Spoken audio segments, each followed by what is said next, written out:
The modern fantasy genre is defined by stories set in the supposed real world in contemporary times, with magic and creatures existing alongside or in an alternative world that characters can travel into.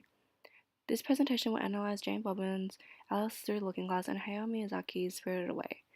Both films will exhibit very similar themes and conventions that examine the nature of fantasy and its relationship to childhood and the transition to adulthood. Bobbins Through the Looking Glass is a profoundly sophisticated children's film, with color being a prominent visual convention. The film is grounded in both luxurious and dreary colors to create a separation between the real world and Underland. This contrast is seen in the beginning of the film, with Alice out in the dark, turbulent sea, and when she returns to attend an event, the architecture and the people surrounding Alice are dark and dull in its colors. In comparison, when Alice enters Underland, the use of color in the landscape and the people are bright and intense to reflect Alice's wonder and imagination, and essentially of children's.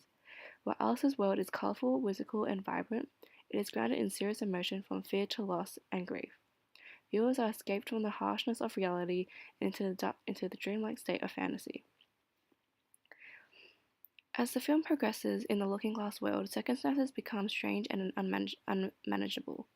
Alice finds herself having to rely on her own wits and intuition when she is refused help completely. Alice embarks on the quest to save the Hatter's family alone when she is refused from time herself. She takes it upon herself to steal the chronosphere. Furthermore, when Alice learns of the event that caused a friction between Marana and Erisabeth, she attempts to save Erisabeth from tripping and hitting her head, hoping it would change her ways and prevent the Jabberwocky from killing from the Hatter's family. The modern fantasy genre, as Wittek argues, that though it speaks of the impossible, strange, and unusual, it gives us an opportunity to deal with and confront daily issues.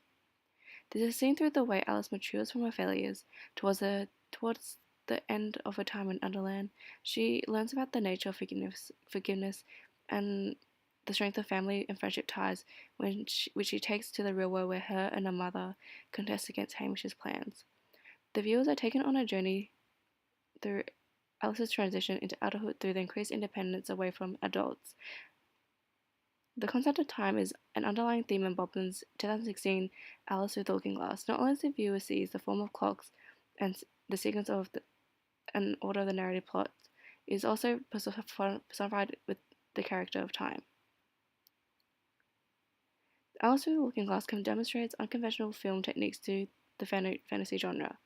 Time travel is a classic trope of the sci-fantasy and fantasy genre, which normally, if you change the past, it alters the future. The film moves away from the classic trope through the visual depiction of time travel. Bobbins' use of the ocean as a form of time travel digresses from traditional scenes such as tunnels, magical explosions, or fairy dust. Viewers are taken on a journey through time, through a notion of time and memories, which is cemented by Alice's abrupt entrance through the water and into the past to create a seamless transition. Hayao Miyazaki's 2001 Japanese animation coming-of-age fantasy film follows 10-year-old Chihiro and her parents who end up exploring an abandoned amusement park while moving to another town. The film follows Chihiro as she ventures on an inward journey of maturation and self-revelation while trying to save her parents and return back to the real world.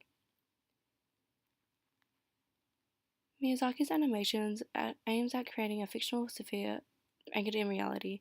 This idea is reinforced by the irony about fantasy that is, despite the fanciful characters, strange imaginary world, and bizarre situations encountered, it has the power to help us understand a better reality.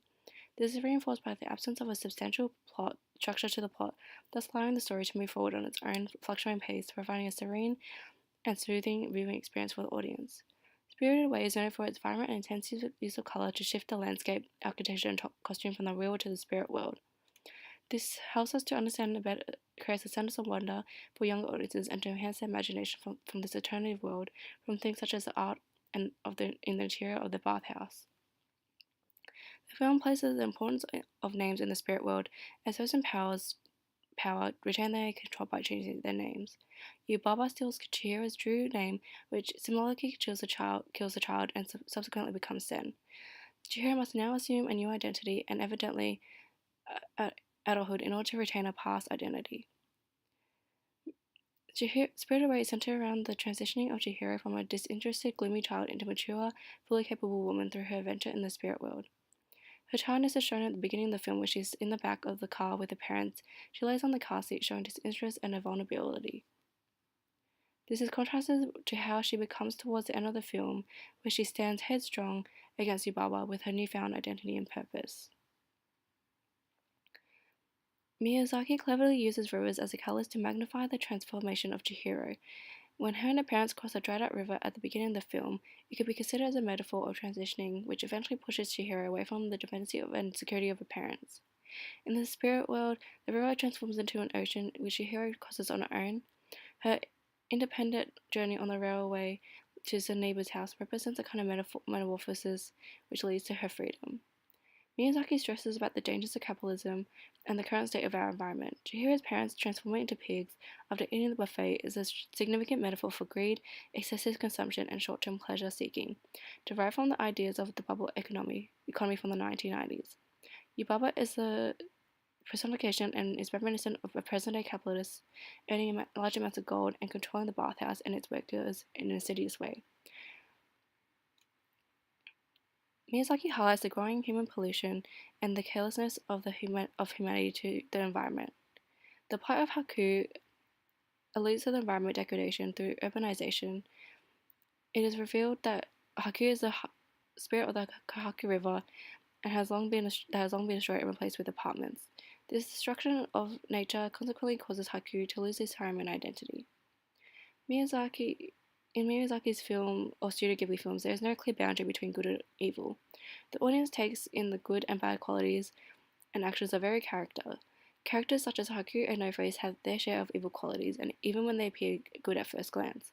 While Yubaba primarily has antagonistic qualities, she expresses a sense of humanity through her love for Bo that keeps her from being completely evil. Evil is not conquered, but is pushed aside as actions and choices of the characters weaken bad influences. Therefore, this unusual convention to blur the line between good and evil aims to exhibit much more accurate reflection of the real world outside the film.